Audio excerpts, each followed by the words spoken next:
Today we're really happy to have Grant back. Grant Schultz did a webinar with us before, and in fact we earlier this year we embedded Raleigh into Grant's farm because I think what Grant's doing in Iowa is the future of agriculture. And so I've got a lot of desire to support him, but also to learn from the things that he's doing in a very different climate than the one that I work in. For those of you that aren't familiar with my work, I run a forestation and economic development program in Saudi Arabia. So I work strictly in extreme arid climates.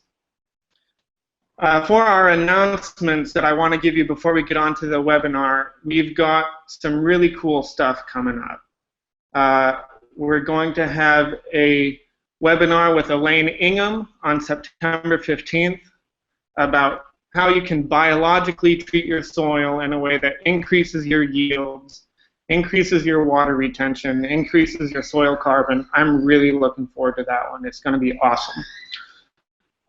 Those of you who stick around for the end of this webinar, you are going to be exclusive beneficiaries of the deal that Grant's going to give you, so stick around for that. Grant took you're on 120 acres, right, Grant? He got access to a row crop farm, 145, okay.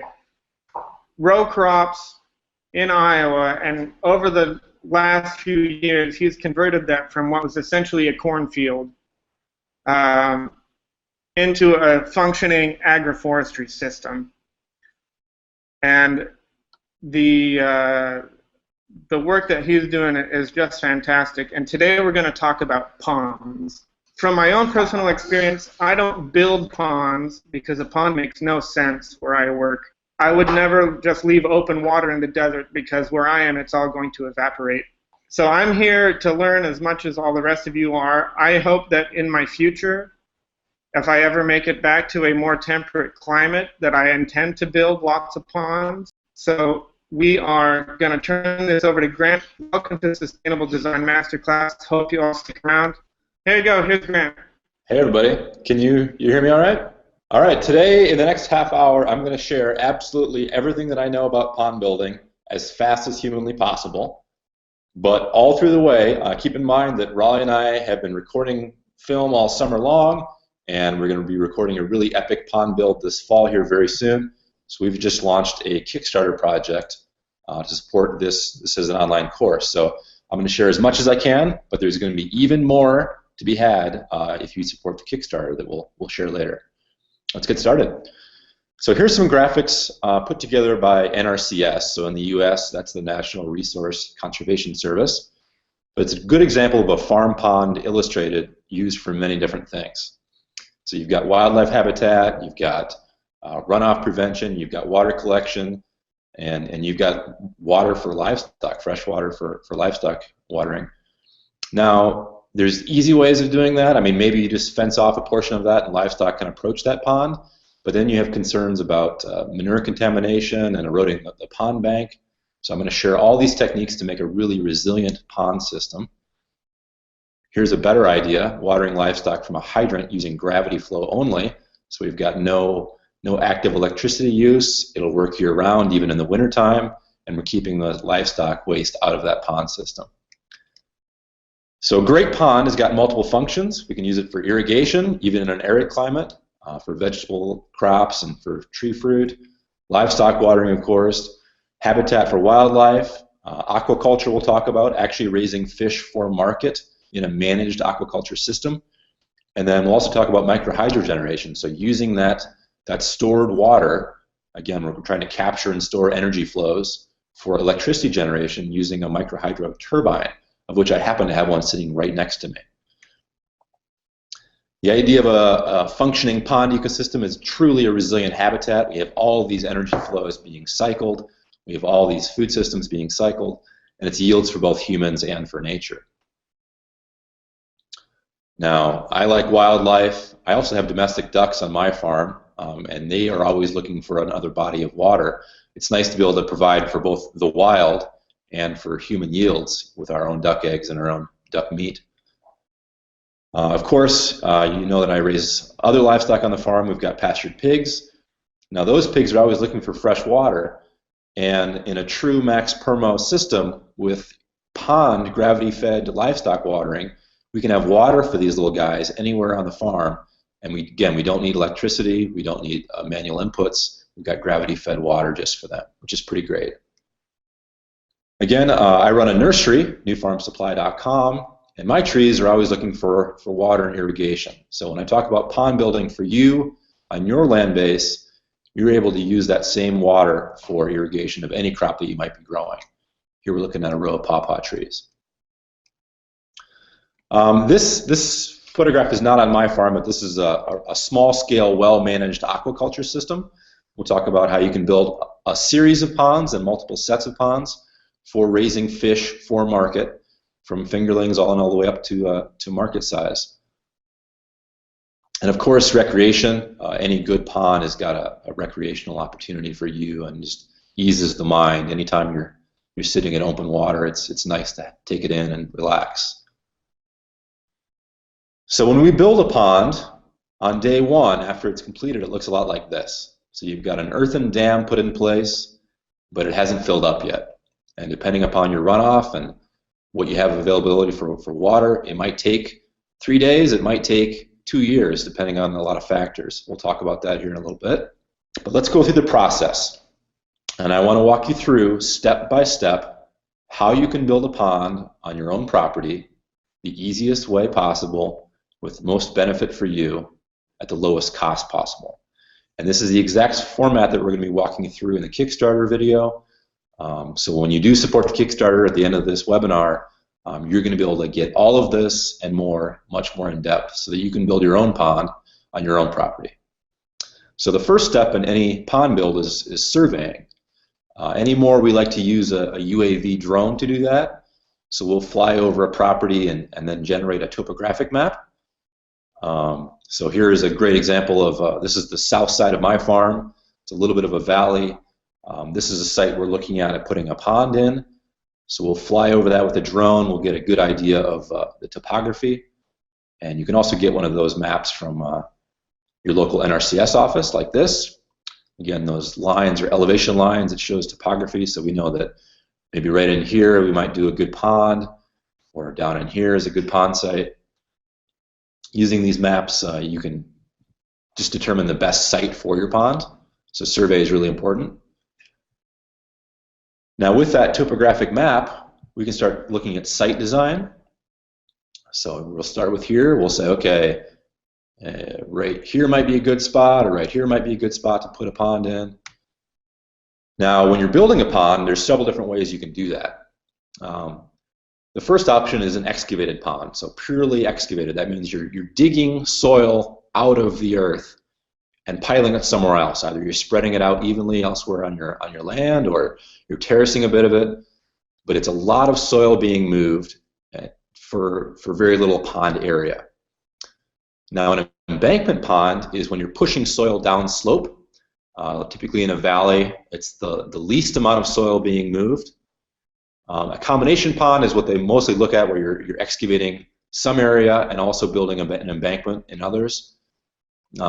As far as a resource, an embankment pond is the way you're going to build the biggest pond with the most water holding capacity with the least amount of soil being used. So you're going to get your biggest pond for the least amount of money.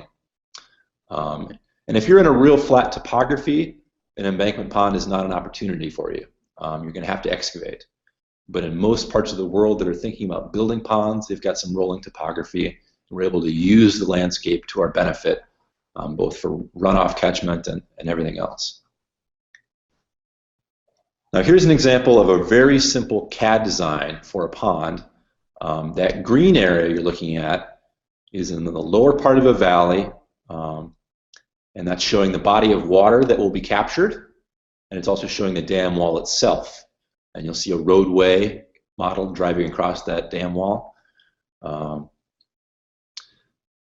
with that survey, we're creating a 3D surface. So this is a really fancy computer model 3D surface. You don't have to have something like this to be able to design where you want to put your pond. But in our course on Kickstarter, we're talking about everything from low tech to high tech, about how to put in the best pond you can on your landscape. Here's a model of a pond that's designed in CAD software. Again, you're seeing the body of water the pond is holding, and then that red is the roadway across the dam wall, and you're seeing the dam wall modeled on the bottom of the screen here. This is a video. Riley, can we play that video? Yeah. So there's a pond, and I will show it to you in a 3D view.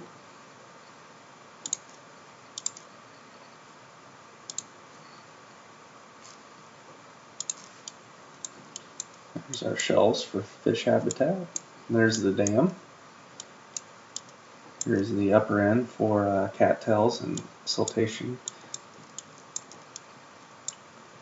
And we've just got some varying depths. And I think it's going to work out good. Now we'll check our cut fills.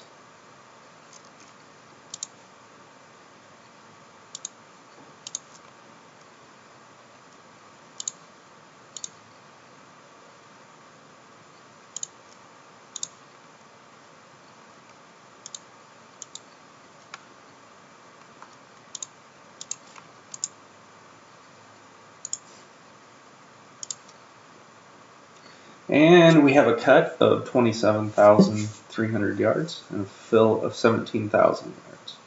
So basically, if we played with these elevations just a little bit, we could easily balance this site.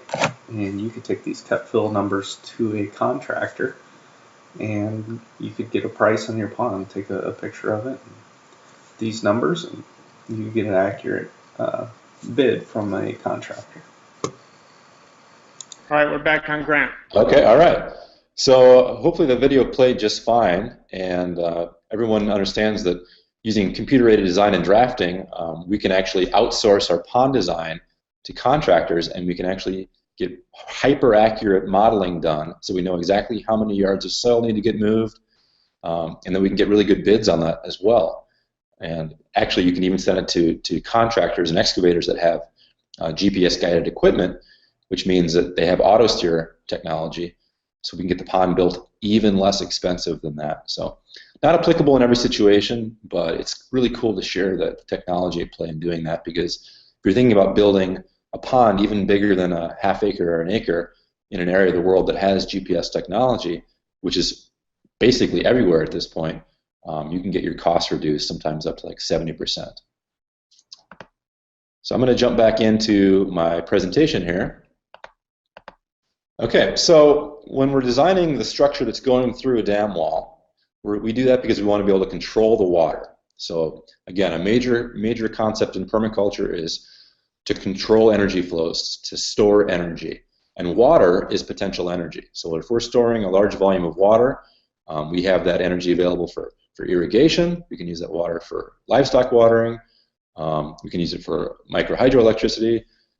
But we want to be able to control that flow. And by having the right structure, we can use a valve or a monk to control that water flow. So here's an example of a schematic of a plan view for seeing that.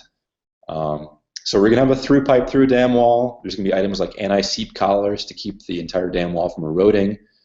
We've got a specially modified gate valve to be able to control the water when we want to.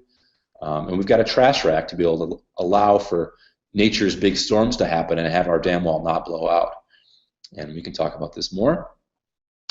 So when you're sourcing gate valves, if you're building a smaller, inexpensive pond, you might just get a 4-inch PVC knife gate valve for about $70, as you can see on the left side of the screen here.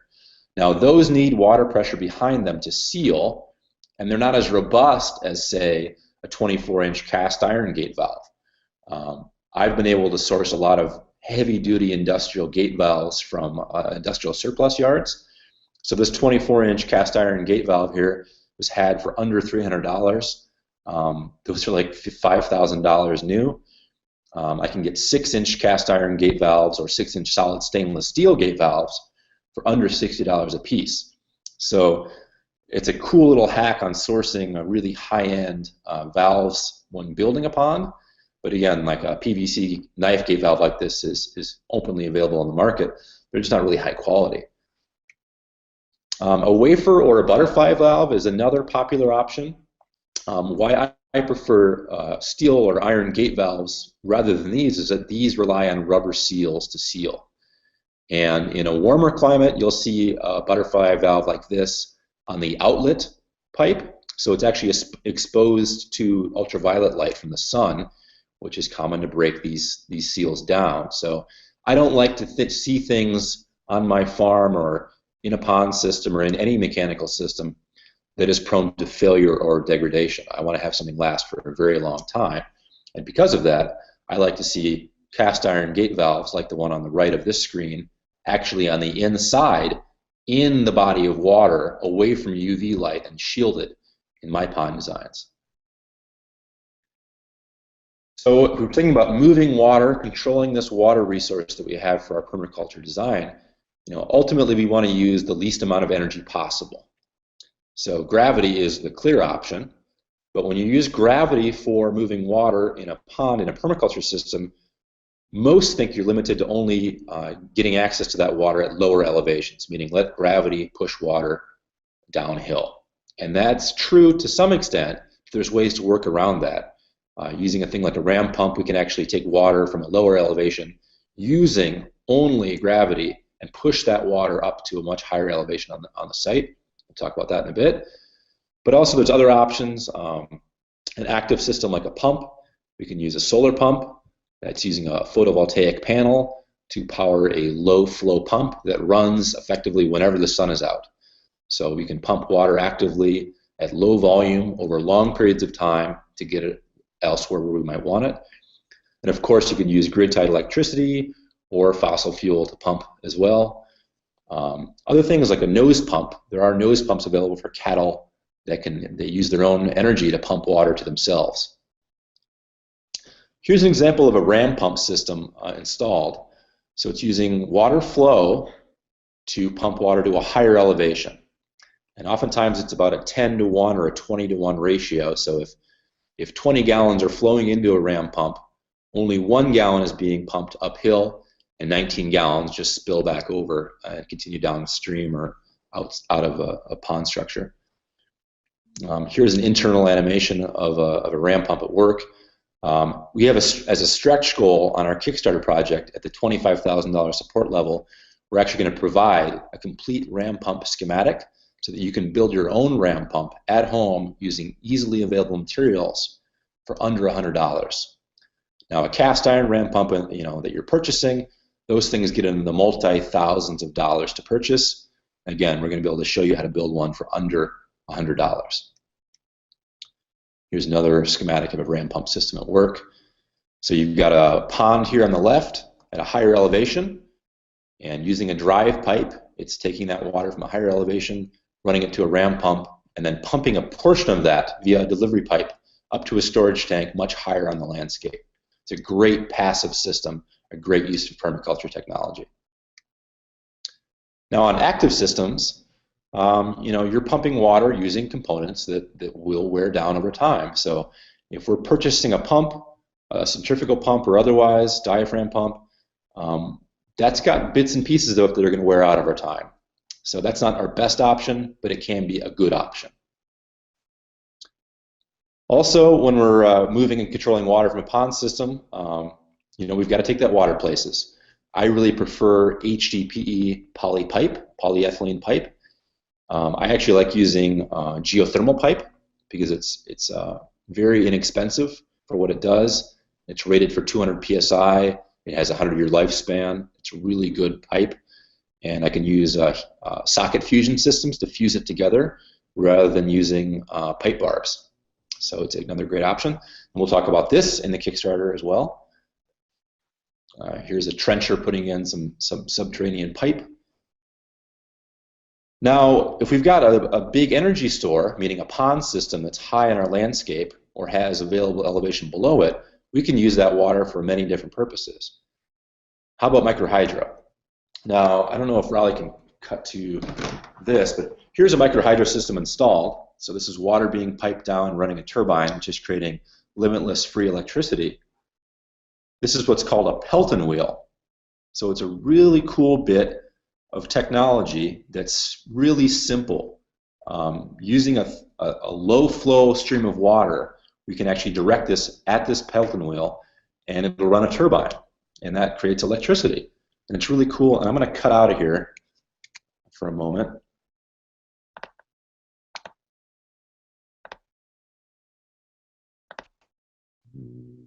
Can you see me here? Great. So this is a Pelton wheel hooked to a turbine. So imagine water shooting right at it. I'll turn around here.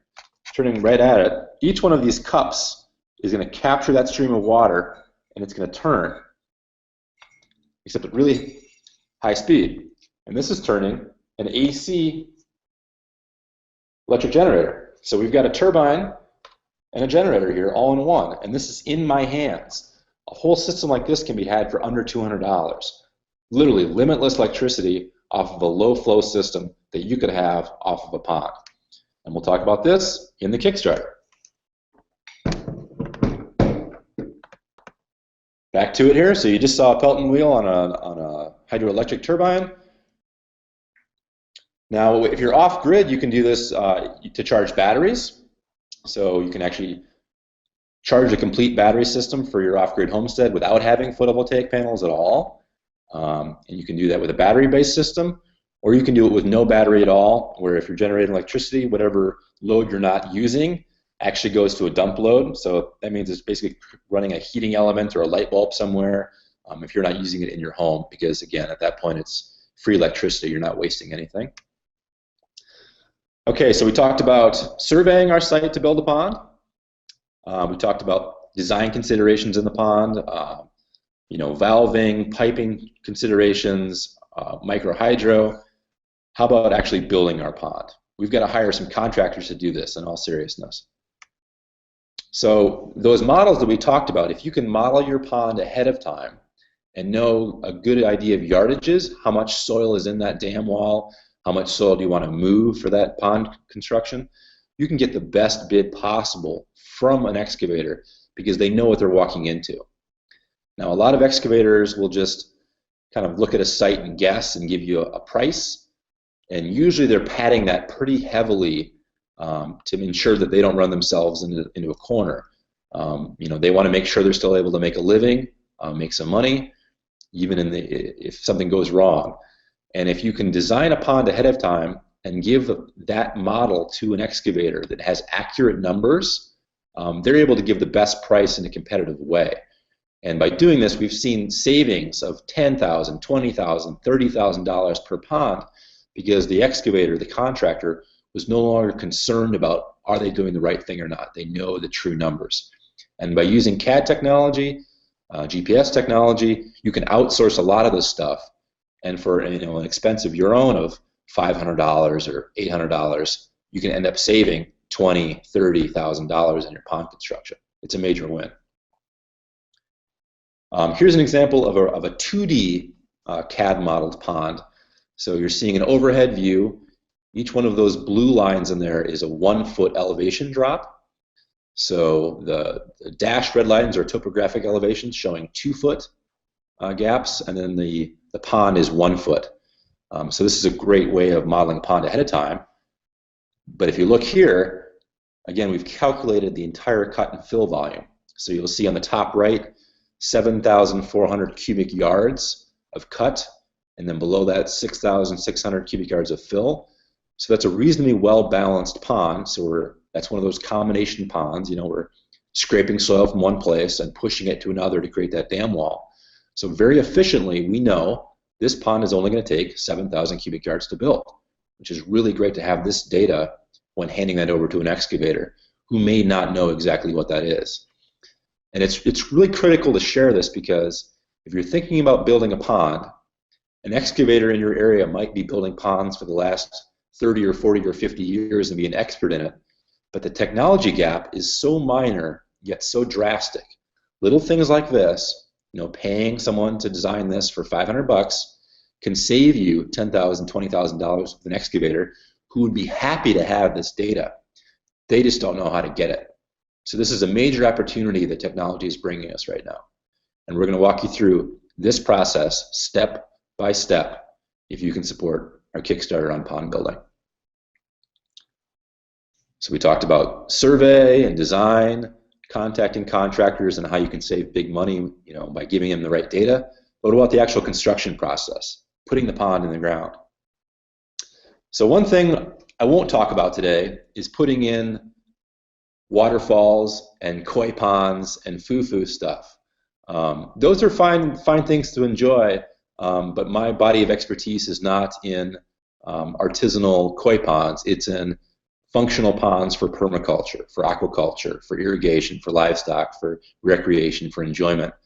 So we're talking ponds anywhere from 1/10 of an acre up to 40 acres.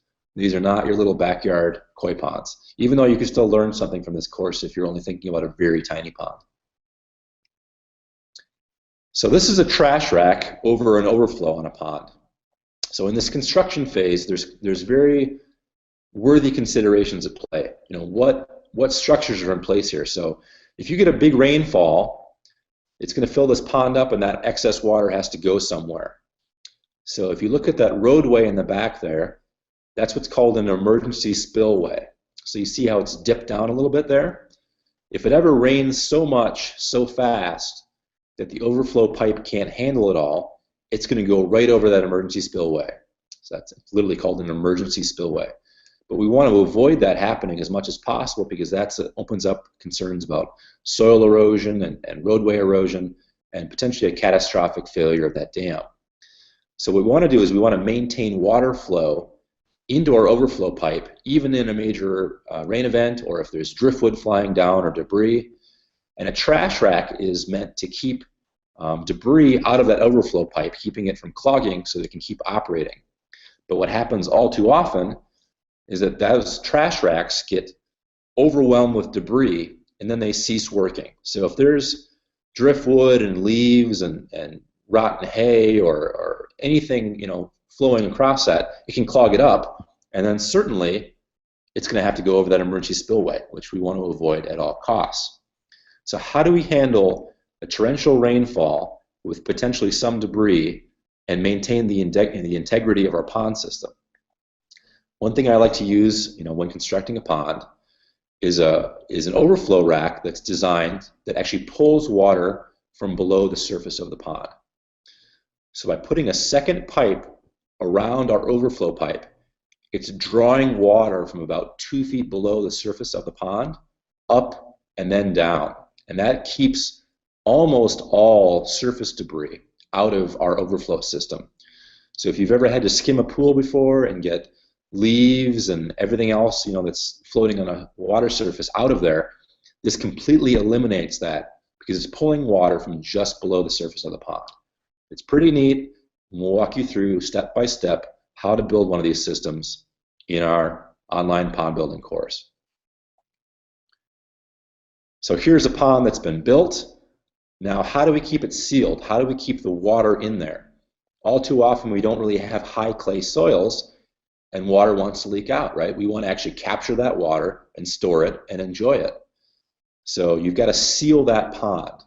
And I want to walk you through the different types and common methods of sealing a pond to keep all that water from seeping through. Now, we can't eliminate surface evaporation, as Neal mentioned. In an arid climate, you want to limit the amount of water available as far as surface area, because it's going to evaporate in the atmosphere. But in most of the world, we especially want to eliminate that water from seeping out. So here you're seeing a vibratory compactor, like a sheep's foot roller, used to compact the surface of a pond to keep that soil compact and impermeable, keeping that water from soaking through. Let's walk through the specific methods to do that. So the first method, and the easiest, is to actually use the tracks of a bulldozer to compact the pond surface.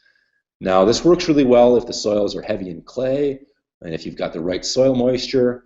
So basically, if all the conditions are perfect, you can get away with just using a bulldozer to compact the pond surface and not needing any fancy compactors. This works in part of the world, but not everywhere. In other examples, you might want to consider getting a proper sheep's foot roller or a vibratory compactor. This is a way to reduce the pore space in soil It's the opposite of what we want in agriculture and permaculture. We actually are trying to compact soil as much as possible, eliminating the pore surface, eliminating soil structure, removing all air spaces, and compacting that soil as tightly and as densely as possible.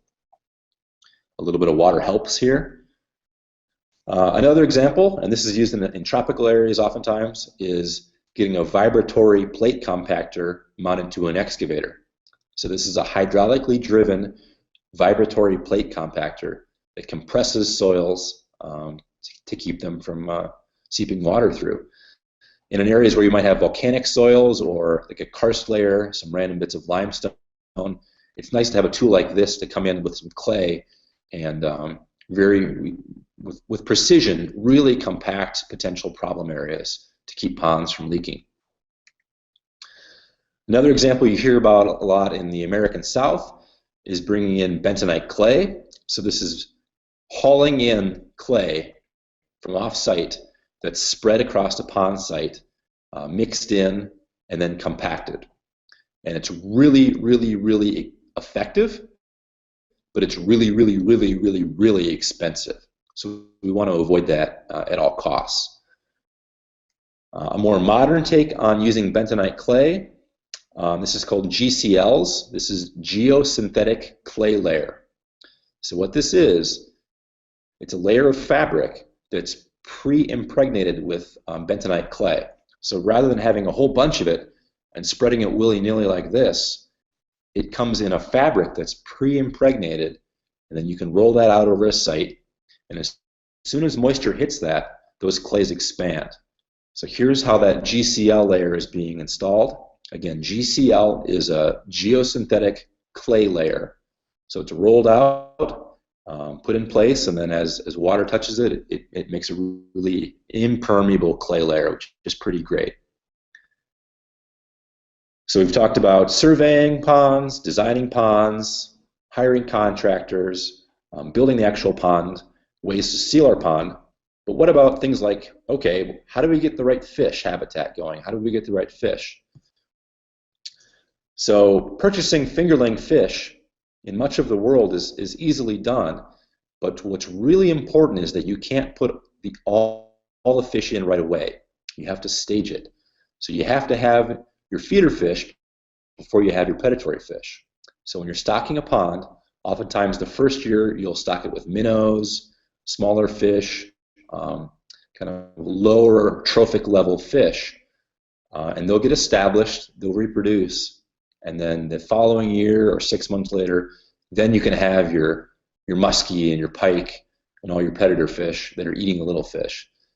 It's important to balance an ecosystem as you're establishing it, because if you put it all in right away, those are going to be some very expensive fish feed for your bass that are eating all of your fish.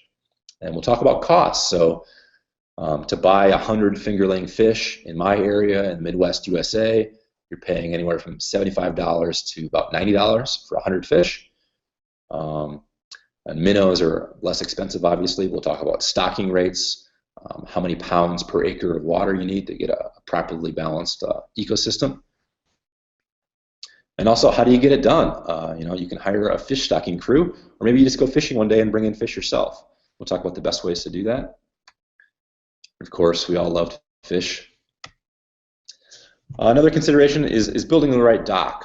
So to really enjoy a pond, whether that's accessing it for recreation, accessing it for fishing, proper pond maintenance, being able to control our valves and water management systems, we need to be able to access sensitive areas of the pond. And the right dock is really important in there. And in some considerations, you might have a floating dock if you're worried about your pond leaking, because you definitely want to penetrate your pond surface with piers for a permanent dock.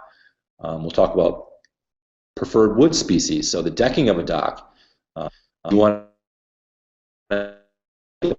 fish or aquatic life? Most definitely not.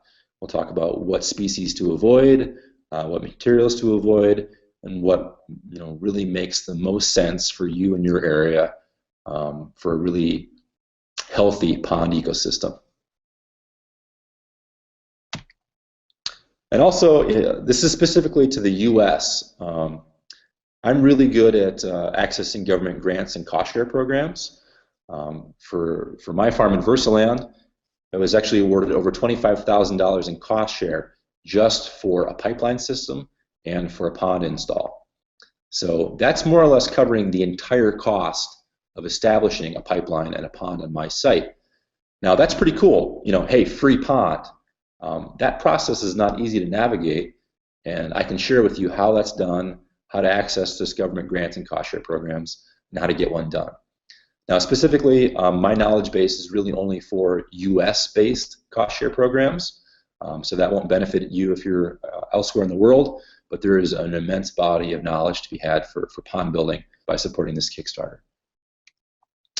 So that's it. I shared a really quick overview, everything that I could in a very brief period of time about pond building, but just know there's going to be hours and hours and hours and hours of coursework in our online pond building course. And we're launching it on Kickstarter today, right now. Hopefully you check it out. We've got tiers all over the place, Kickstarter rewards from a $5 support level of a virtual pig belly rub with our pastured pigs at Versaland. $15 will plant an heirloom apple tree in your name, and the course starts at $47. So there's a mini course in online pond building. It'll be a quick overview and a step-by-step guide for building a pond on your site. It'll include a PDF of a poster to put on your wall for your home and to share with your friends. We've got Paul Wheaton as executive producer from Permies.com. At $119 of support, you get the online download access to DIY rocket mass heaters, wood-burning stoves, world domination gardening, including an apple tree in your name, a virtual pig belly rub, and the online pond building mini course. At $197, you'll actually get all of the above, all those things, plus access to our farm scale permaculture workshop. That means videos of the entire thing, of both 2014 and this year, 2016. It's over $1,200 to attend that course. You can get video of the entire course for $197 by supporting the Kickstarter, and that includes all the Permies.com videos and everything above. And then at $247 for our Kickstarter support, you're going to get early access to the online pond building course, and that includes entire video content, the forums, a couple extra online webinars and Q&A sessions, and that's half price of what the actual course will cost. But again, you also get video of the entire farm scale permaculture workshops, all the Permies.com videos, and a virtual pig belly rub, of course. And if you really want to get crazy, Riley Latham, video expert, really great guy, or I will consult with you for $1,000. We'll come see you all day. Or again, for $10,000, you get us for an entire week plus our help, and we'll make anything happen anywhere in the U.S. Or if you fly us outside the country, we'll make it happen for you anywhere in the world. Yeah, with that, Riley and Neal, I'll pitch it back to you.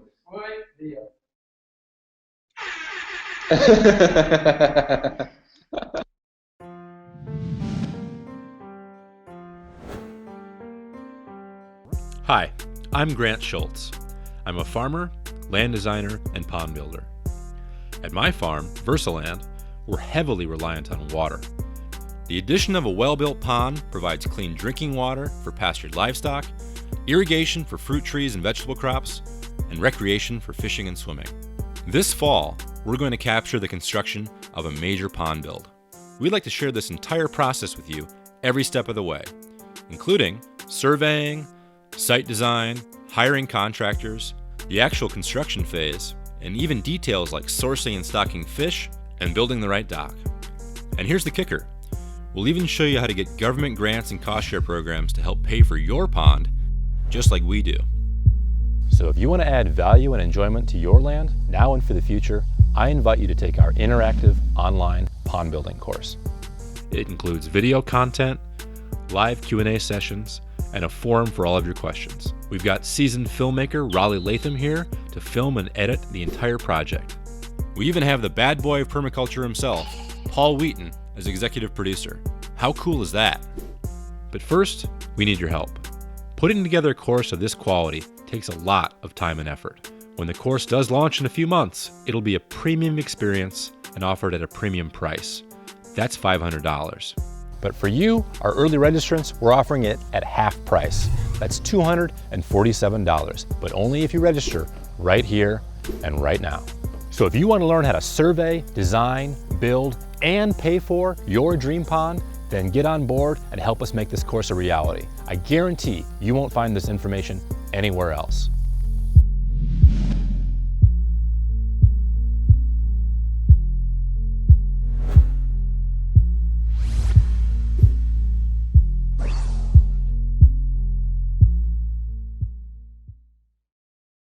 So I hope you got a lot out of it.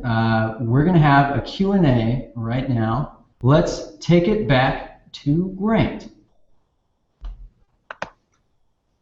Do I have any experience with smaller vernal ponds? Yeah, at my farm, Versaland, we do employ those. So there's swale systems that move water to ephemeral or vernal ponds. Those are full anywhere from 3 days to a couple of weeks at a time before they evaporate or seasonal evaporation. And we definitely see, frogs reproducing there and a lot of life happening there, but they are considered vernal ponds or ephemeral ponds. Yeah, so beyond that, I don't know specifically what question you would have.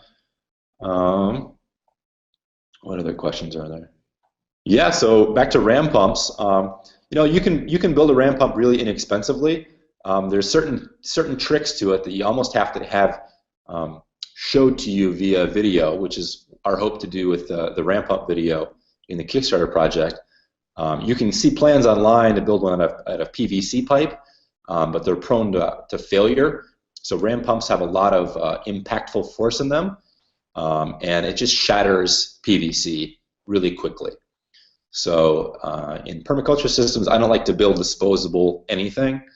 So I really recommend you don't build a ram pump out of PVC because it's just going to shatter and break, and it's a waste of resources. But there's ways to build them out of iron pipe or HDPE pipe really inexpensively that are going to last a real long time. And that's what I want to be able to share with you. And a lot of the components in it you can actually source from any hardware store or build locally. I've seen them built with scrap metal and boot leather before. So I hope to look forward to sharing all that stuff with you. Yeah, that's a great link, David, about FAO. As far as links for pond building and aquaculture, that kind of thing. Those are really limited.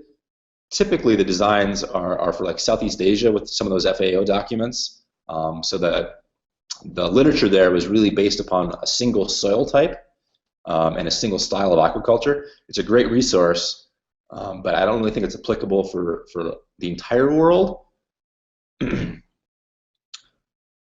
says, for those in Texas, NRCS will give you $2 per cubic yard on approved applications. Yeah, it does. In Iowa, we're seeing that as high as $3 or more per cubic yard, which more than pays for the cost of building a pond. The cool thing about that too is that if you're historically underserved, meaning you've been farming 10 years or less, you get a much higher payment rate. Or if you're farming organically or transition to organic, you get an even higher payment rate. So I have information I want to be able to share about how to move from that $2 per cubic yard up to $3 or close to $4 per cubic yard for building those structures, which again, if you can bid it right, more than pays for the whole thing.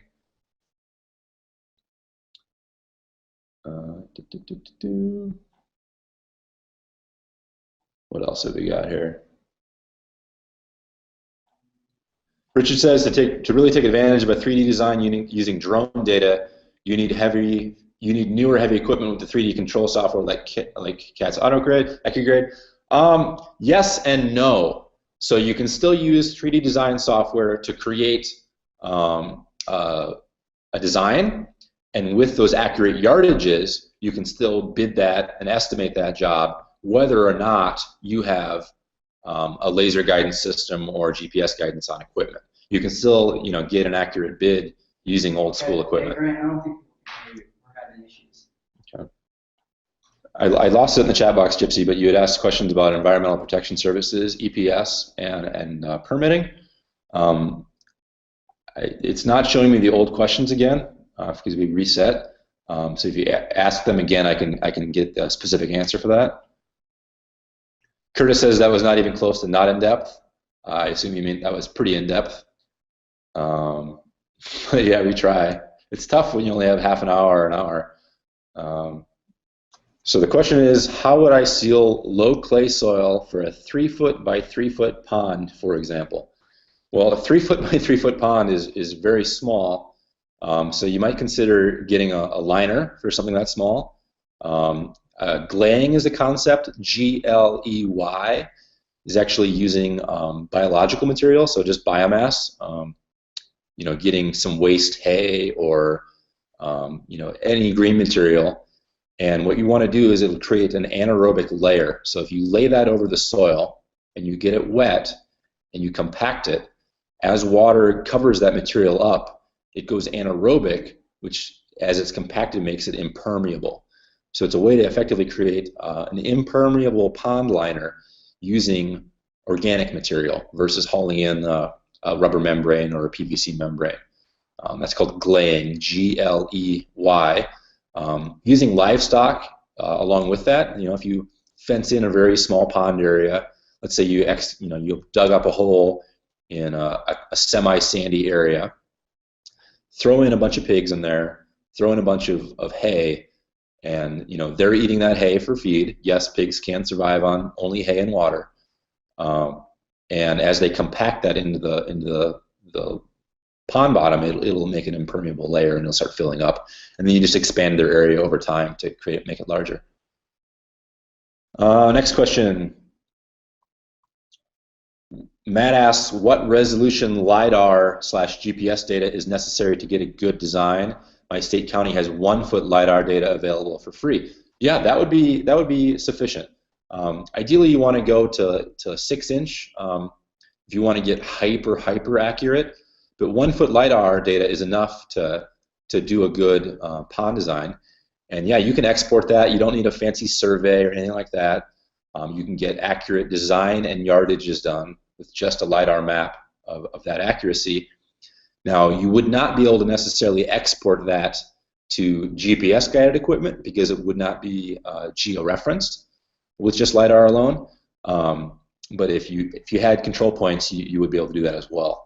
But yeah, that'd be sufficient, and that's a totally free resource. How much head does the ram pump develop? Well, head leads into the ram pump, and then the ram pump is pushing water out. So head might not be the right word there, but typically, there's variables at play, but you can pump water from 10 to 40 times higher above where it's at, depending on how much head you have coming into it.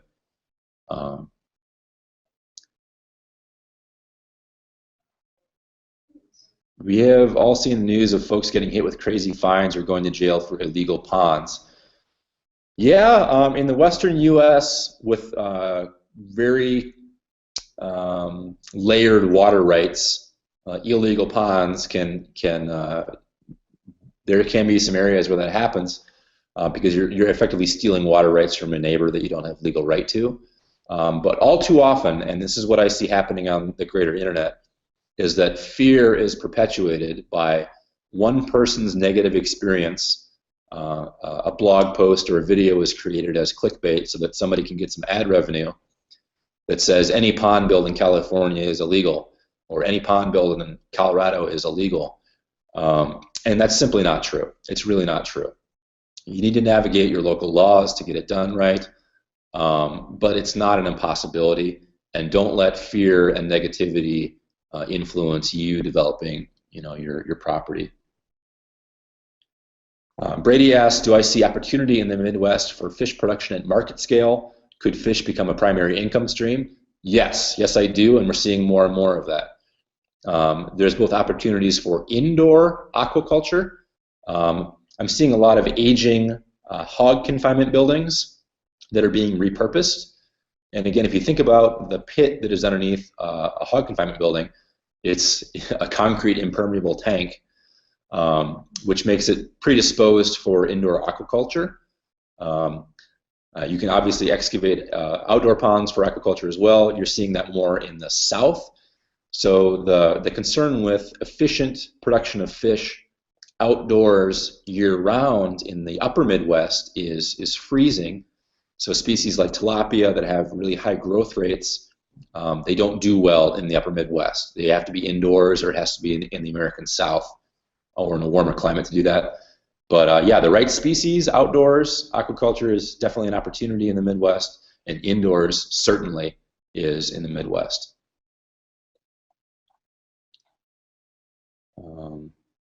Christian asks, what trees would I plant in hilly alpine Europe within 1,000 millimeters of rainfall? Related to evaporation prevention, or what in general? I'd like some further clarification on that. I guess I would say, what grows in your climate analog? What trees do you want to grow on your farm? And pick them accordingly. On my farm, we love apples and chestnuts and nectarines and peaches and cherries and anything with agroforestry value.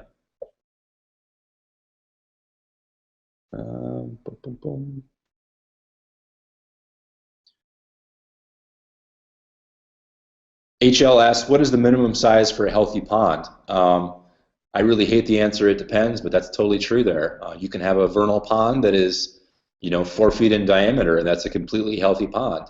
You could have a 40-acre pond that's well balanced and has good habitat and balanced species and no major environmental impact, and that's a really healthy pond. I don't think size has anything to do with that at all.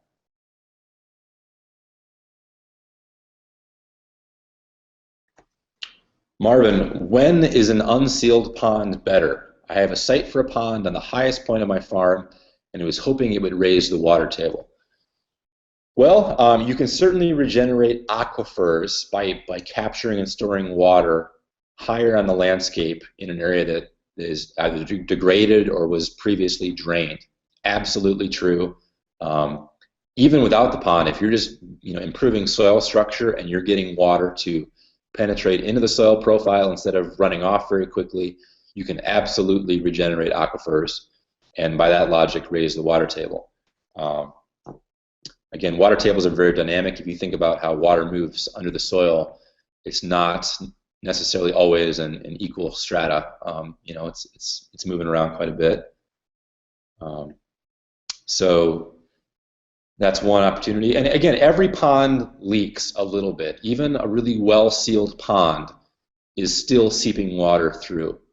So you're still regenerating aquifers by having a pond, even if it has a clay compacted liner in it, because every pond still seeps a little bit. You're just trying to control that rate. What variables should I consider in the option of making a point to water an African mahogany plantation in a subtropical region with 1,400 millimeters of rain a year? Are the costs valid to get extra growth? Hilly topography. Variables to consider? Well, I guess questions for you would be, do you intend on irrigating that mahogany plantation using that stored water via a pipeline, or a flood flow irrigation or some sort of surface irrigation from that? Because otherwise, you potentially are regenerating an aquifer by doing that, but you've got to be able to control that. So the cost to get the extra growth, in most cases, having irrigation on tree crops is worth the investment of building a pond and controlling that water. In most cases, it depends on your topography and the opportunity you have at play. If you have to build a multi-million-dollar dam to improve the growth rates of your mahogany plantation by 1% a year, it might not be worth it. But you've got to figure out your estimates of what would it cost to build that pond, what would the cost be of conveying that water from the pond to your tree crops, whether that's surface flow or a pipeline system, and then calculate the increased rates of growth, and then figure out net present value of that timber species down the way. So math problem, estimating the cost, and figuring out your math. Tracy asks, where did I say I salvaged those gate valves? Industrial surplus liquidation yards. So I got mine from Heartland Recovery Incorporated. It's just an industrial surplus outfit that works in the Midwest that is basically recovering either new old stock, meaning like so we have a Procter & Gamble factory here that makes soap. So it's this very large industrial soap production facility that has a lot of industrial infrastructure in it, big valves, lots of stainless steel, and they have to maintain that. Or so when they change a product over and they refurbish their production line, they mostly pull out all the old valves, all the old pipe, and they disperse it via surplus to kind of recoup some of the value from that. Or if they buy excess valves to maintain it and then they don't use them, they'll sell a brand new valve that might have been sitting on a shelf for 5 or 10 years that they no longer have a need for. So I can go buy a $700 gate valve for $50. And those are typically done with a sealed bid system, so it's a sealed bid auction. Govliquidation.com in the US, GOVLIQUIDATION.com is another source for getting government property in the US. That's industrial surplus for getting good gate valves. You can get like 4-inch solid brass valves that would be used for like jet fuel on a tarmac at an airport. Again, $30, $50, $100 for what would otherwise be a $1,000 valve. Any other questions? Tracy, did you hear the answer regarding getting a gate valve?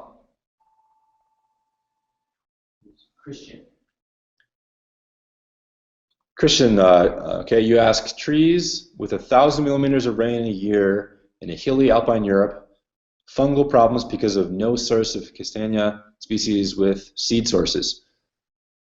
Okay, so I'll assume that the European chestnut, the area that you're in, the European chestnut is not cold hardy enough, or you're getting some fungal problems. So what you need to do is source some hybrid chestnut trees. Christian, is this Christian in Austria, I would assume? Some hybrid chestnut seed from elsewhere in the world.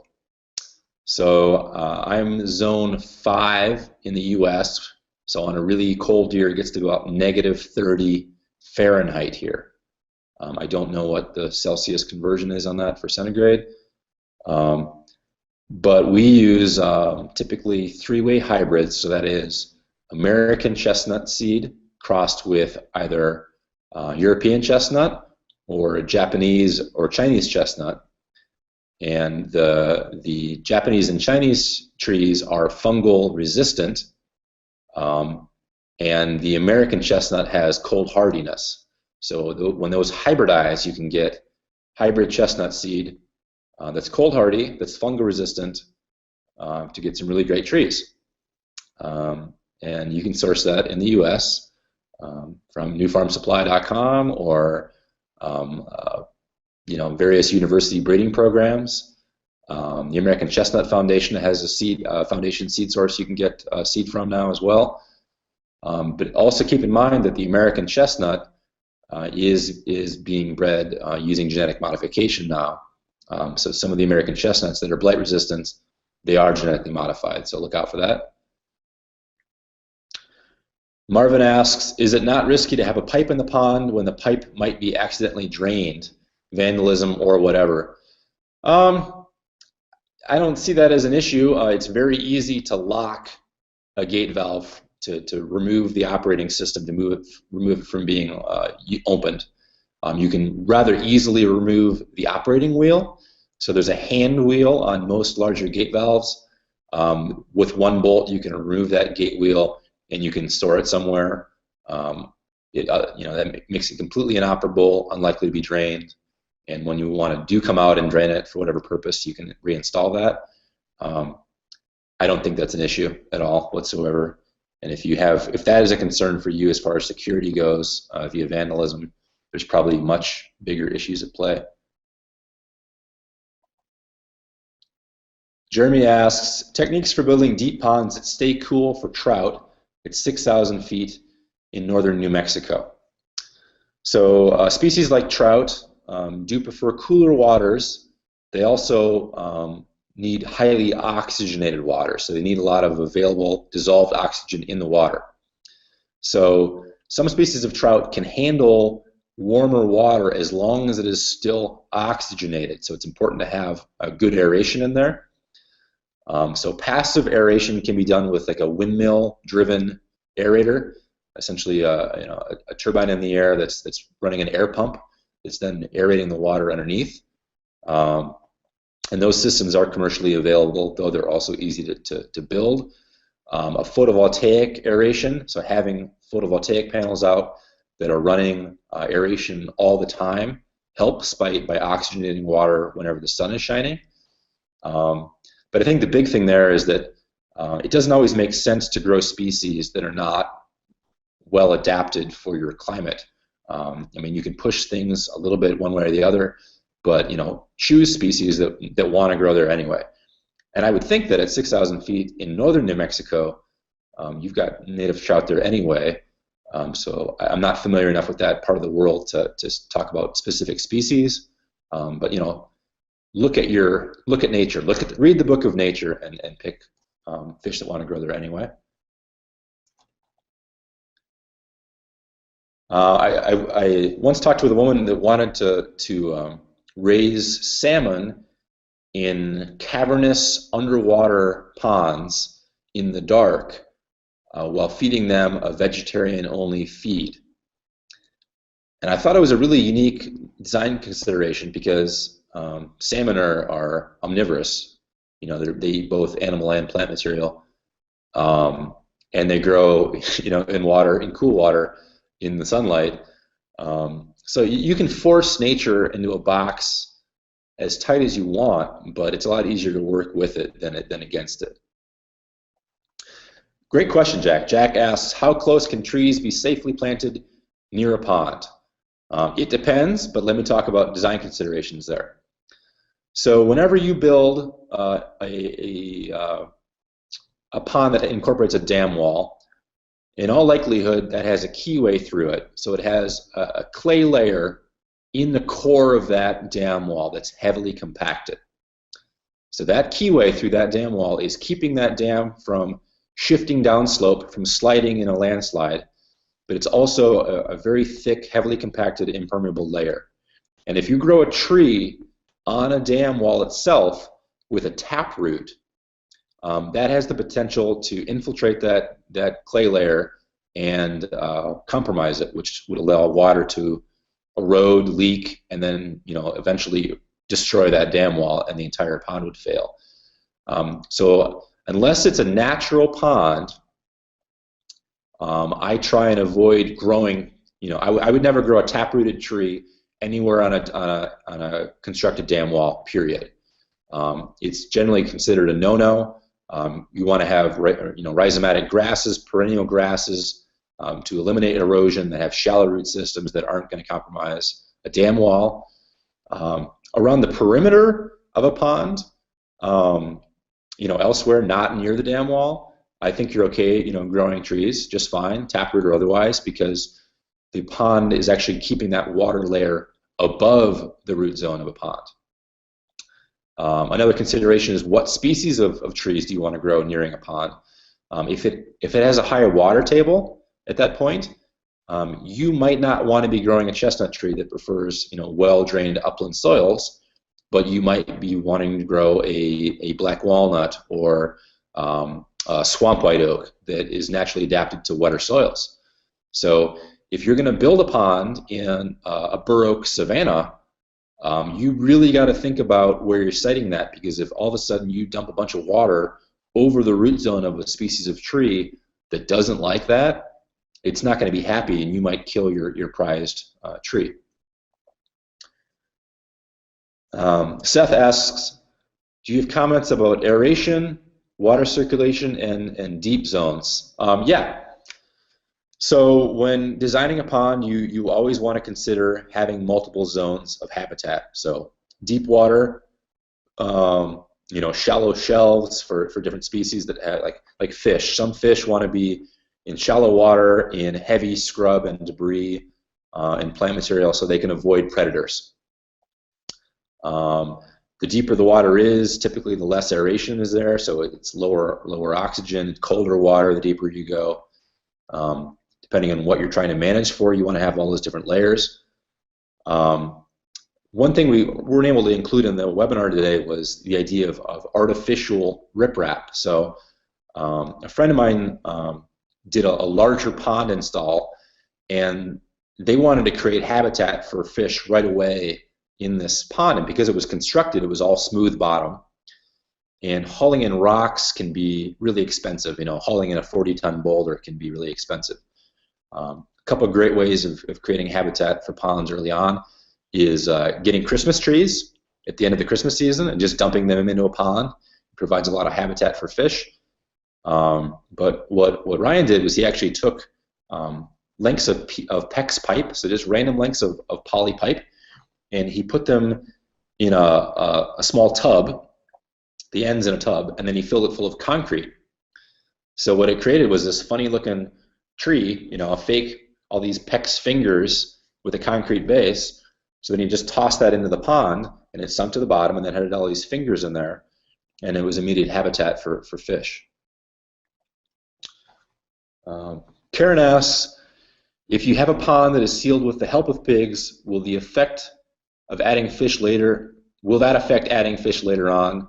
Our soil is almost all sand. Well, yes and no. So if you have a lot of pigs in there, I think what you're getting at is the idea of potentially mineral issues, as far as, okay, would too much phosphorus or too much potassium or really high nitrogen loads from a lot of animal waste affect fish? It could, very much so. You want to test before you add fish. The thing is with a pond is that nature tends to work itself out. So if you have a lot of nitrogen in a pond, you're going to see an algal bloom.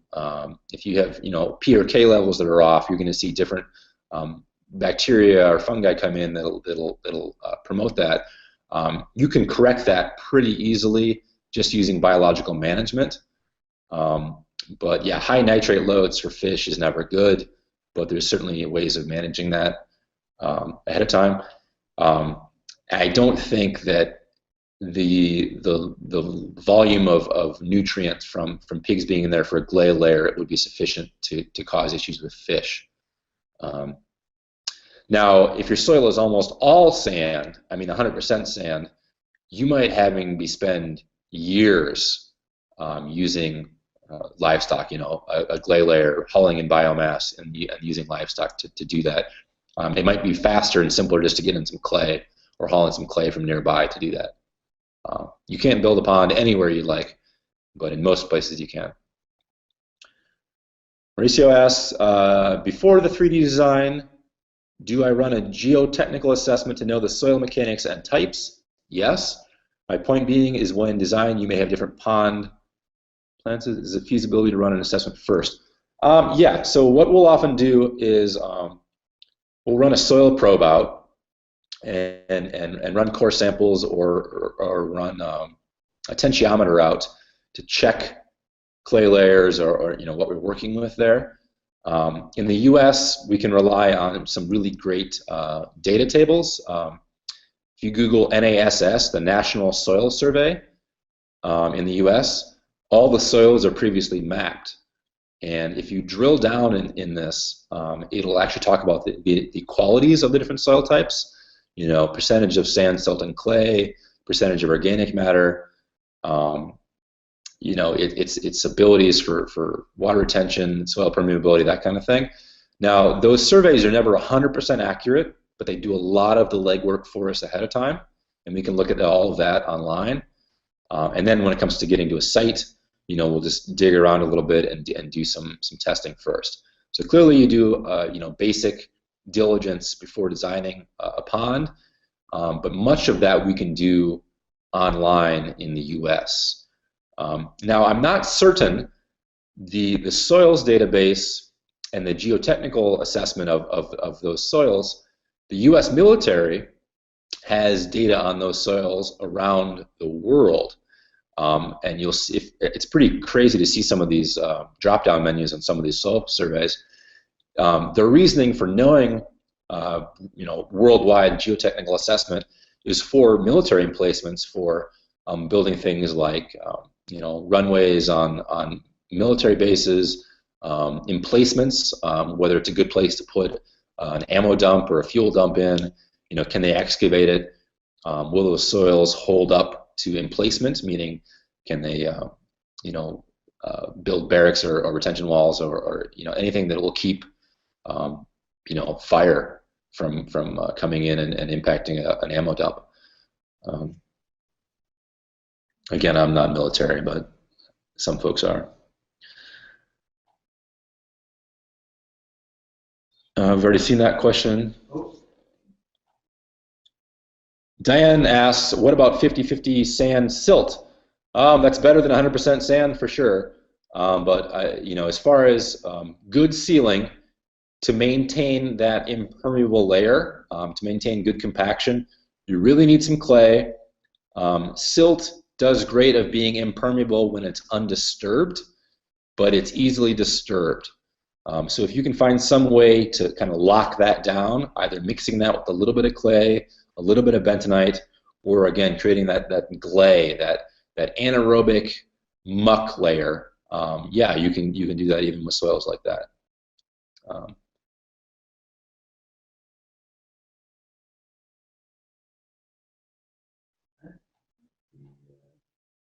Yeah, cool. Well, I hope I answered all the questions I can. Again, if you are willing to support our Kickstarter project, we'd be eternally grateful to be able to share that information with people around the world. Neal is an expert in more arid, harsher environments, and he can share a lot more about those sorts of earthworks. Neal, you want to jump on?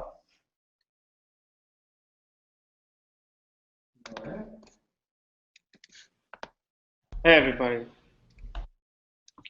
We had 3 or 4 people coming on asking about anti-evaporative strategies, as well as are some places not appropriate for ponds. And if those folks are still here, can you just write something in real quick so that I know that I'm actually addressing the question that people still are here for?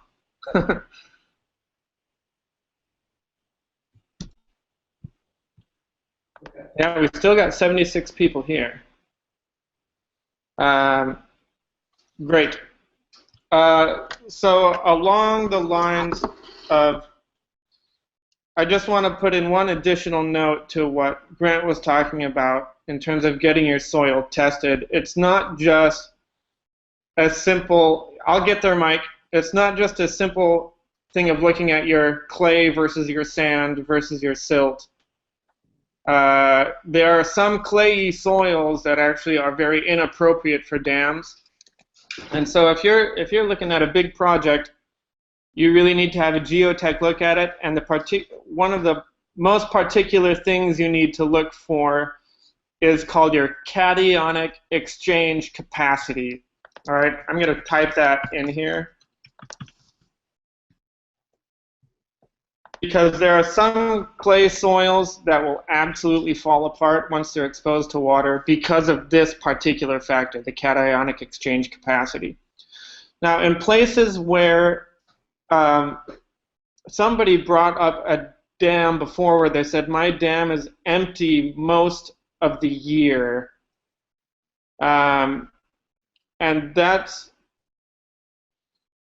it gets tricky because when you're working specifically in, well, actually when you're working anywhere, if you can't manage your whole watershed, it gets really dangerous, because you can have massive floods run by you,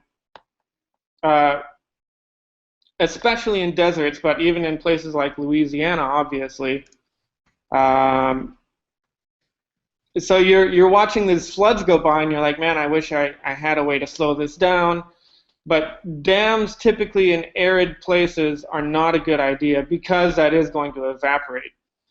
And the whole point that Grant made earlier about how you don't plant trees on a dam wall, especially a manufactured dam wall, because the tree roots will cause that dam to fail.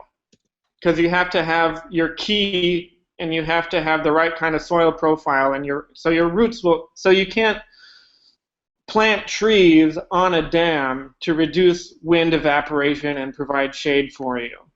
All right, it's just a bad idea to do it.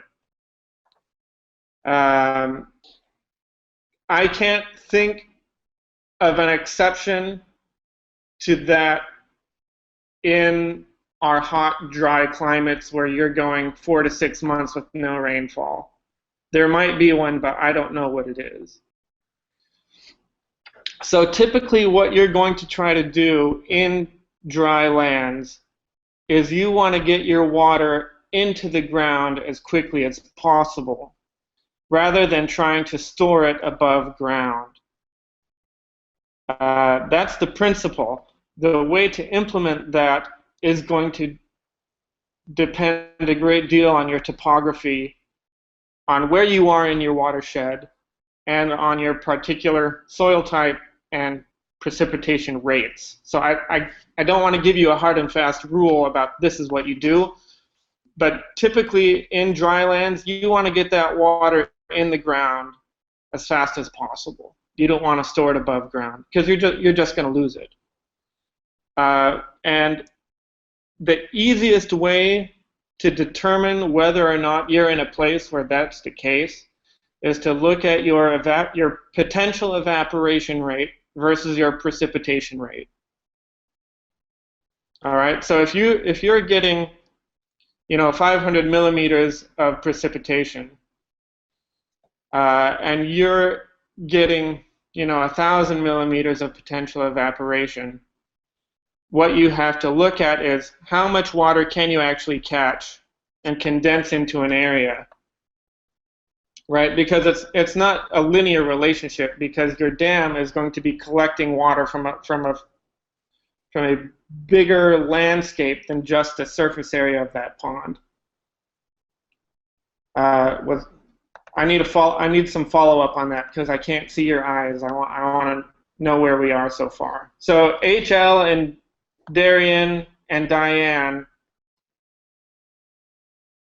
Jack, I don't know if willow trees are okay for planting on dam walls. Willow trees are definitely a riparian tree, but I'm not.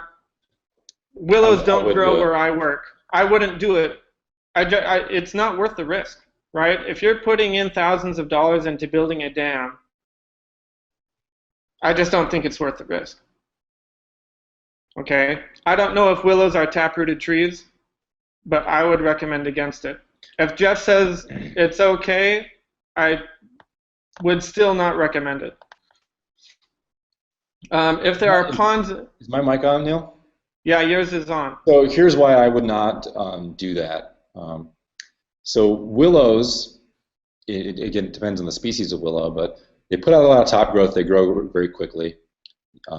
Their roots are largely very fibrous and shallow. They're not super deep in most cases. So one would think on the surface that would be an allowable thing to do. But the problem with play is that when those trees go dormant in the wintertime, it just creates a lot of opportunity for exposed soil surface. And then if you ever get any gully washers or really heavy rains, or if you're in highly erodible soils, the structure of the roots is not the same as a perennial grass, a rhizomatic grass.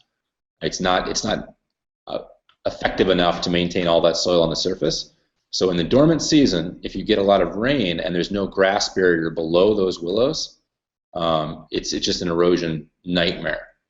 And in like a riparian area, you're going to see other species in there. But if you get these kind of clonal willow, massive hunk thing growing all over a dam wall, in my area, in the Midwest anyway, it's a recipe for disaster. But yeah, they sure love the moisture. But I wouldn't recommend intentionally planting them. No. All right. HL asked, if there are ponds in the area, does that indicate ponds are possible even if they go dry during extreme drought? HL, my follow-up question to that is, are those naturally occurring ponds in a watershed, or are those ponds that someone else has put in?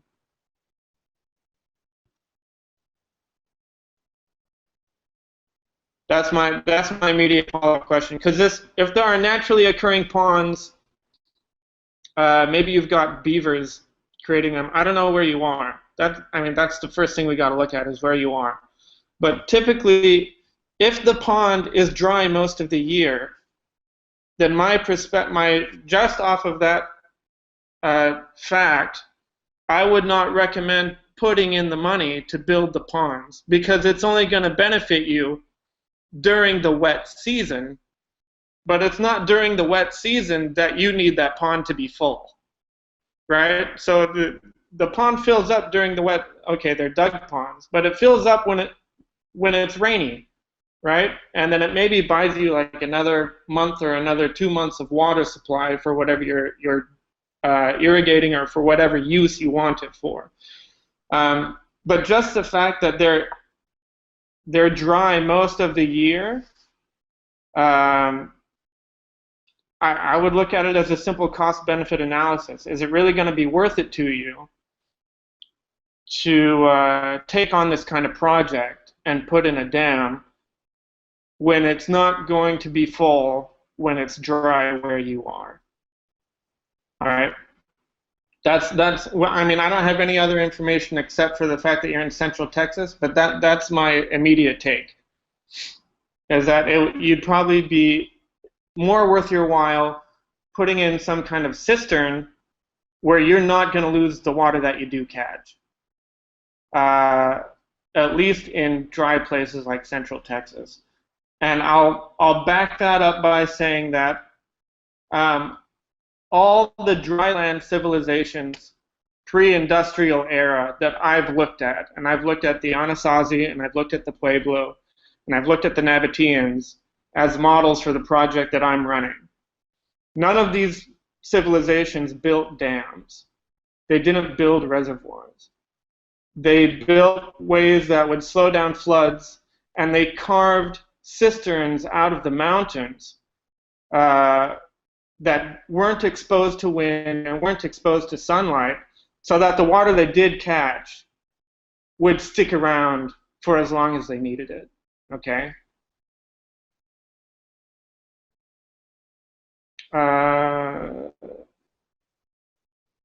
Grant, I'm going to give you these questions. What about building ponds in a high water table area? So the question is, what about building ponds in a high water table area? Well, the big thing is that if the water table is already high, number one, why do you need the pond? If you just want surface water, there's probably a high likelihood you already have it. Getting equipment in and out, so you're going to want to build a structure like that in the driest time of the year in all likelihood, because the worst thing in the world is having a stuck bulldozer. Because if you're excavating that, that equipment is in peril of getting, mucked up in some wet stuff. Excavation equipment likes certain soil conditions. Very dry can be difficult for building a pond, and very wet is most assuredly. So think about that, what season you would do it. Realistically, what's your purpose for having a pond in a high water table area? In some areas, like Quebec, you'll see kind of sandy soils with a higher water table, but because they're so well drained, it's difficult to grow plants, in that top 2 feet of soil, because as soon as water hits it, it goes right through the soil profile and drains really well. So you need some way to recirculate that water. So a pond in a situation like that is really nice, because you can have something to draw from rather easily instead of having a deep water well. But yeah, it's encourageable for sure. How would I seal 5 to 8,000 square feet pond in zone 6, mostly sandy subsoil to use for irrigation? Thanks. Well, I don't know what your vegetative cover is, or if you have clay nearby. So if you're mostly let's walk through a flow chart here. So if it's mostly sandy and you need to seal it, you either need to use clay from nearby, so you're hauling in at least some clay either from a clayer site close by, or you're purchasing something like bentonite, bagged bentonite to seal, or you're using locally available biomass for glaying. So the question is, do you have more time? Do you have more money? Is there clay available locally? There's a lot of different things at play there when choosing how you might go about doing it. I would assume you're in a drier area if you really need it for irrigation. So I would, look for a clay area nearby. But yeah, pure sand you're going to have to mix with something for sealing. And again, look at those GCLs, those geosynthetic clay layers. Those can get reasonably inexpensive if that's your only option. So look at maybe pricing one of those out for that area as well.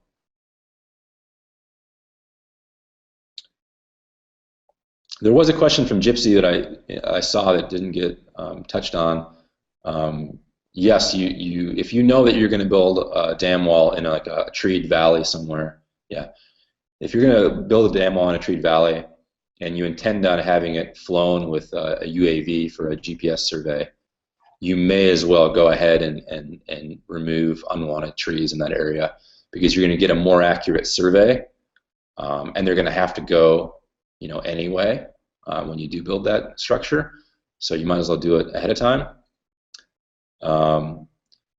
Any other special consideration to dam treat areas? If you have really old trees with established taproots, and you doze them out, sometimes it's easier to bring in an excavator, like a track hoe, and knock the trees over, because it's going to pull out more of a root ball than if you were just to cut them down, because that channel that the taproot is going through a soil profile, that's a pre-made drain. So if that's ever disturbed in time, the water is going to shoot down the path of least resistance as that root rots. So you want to get those trees cleared out for sure before you start excavating, because it's just going to be a million tiny pinholes otherwise.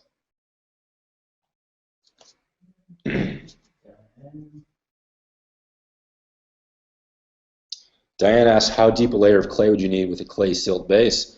If you have clay/silt soils, potentially you wouldn't need any clay at all. You could compact that soil type as it is. Depending on what you're working with in place, you might not need to bring in any clay at all. And again, compaction layers are typically 6 inches to a foot is what you want to see for a compacted layer on the floor of a pond.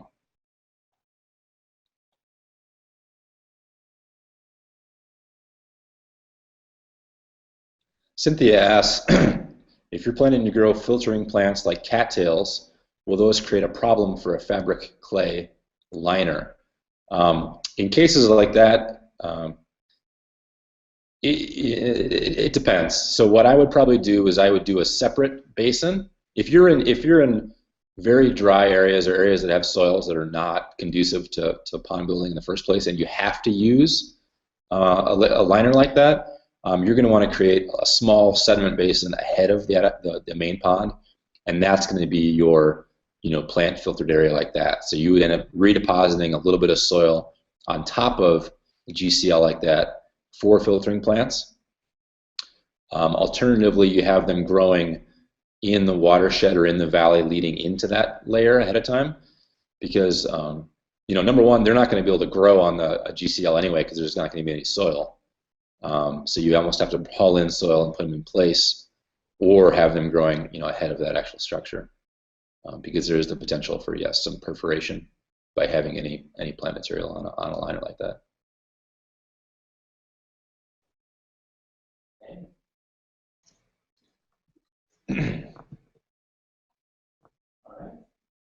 Cool.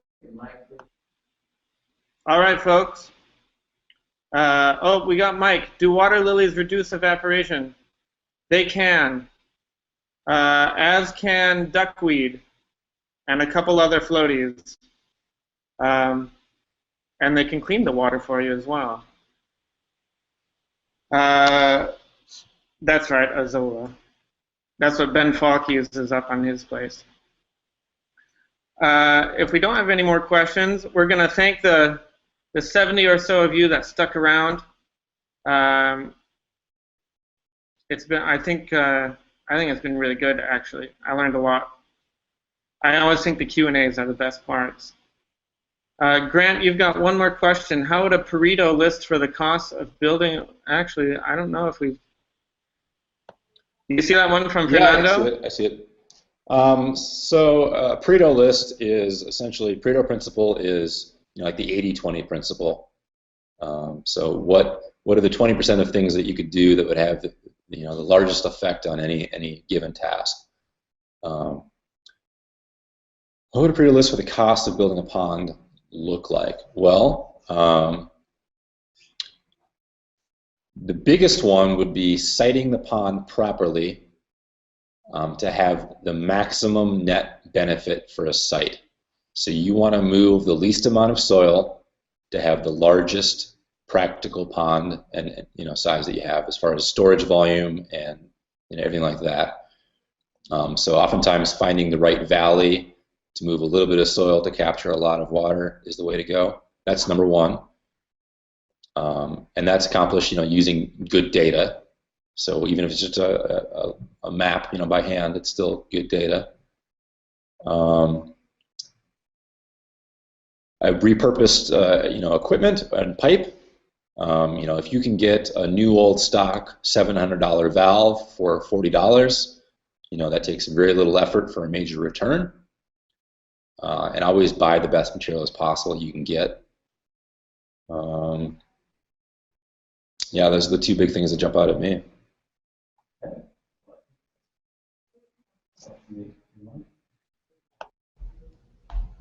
Okay, thanks guys for sticking around all the way to the end. I hope you learned a lot of stuff you need about pond building. Again, I encourage you, if you want to really dive deep into pond building, then help make our Kickstarter a reality. And we want to do this way more often, have classes on really awesome people. We're going to have Elaine Ingham on the 15th, and we want to do this more regularly, and we like to keep it free. So tune in, and we'll be sending you a replay with all the errors taken out. I think we're going to change our software after this because this is pretty crazy. But thank you for sticking around. Keep designing a better world. And I'm going to put our URL up here. Yeah, and if you haven't subscribed yet, subscribe more on the Sustainable Design Masterclass. So thanks for joining us, and keep designing a better world. Take care.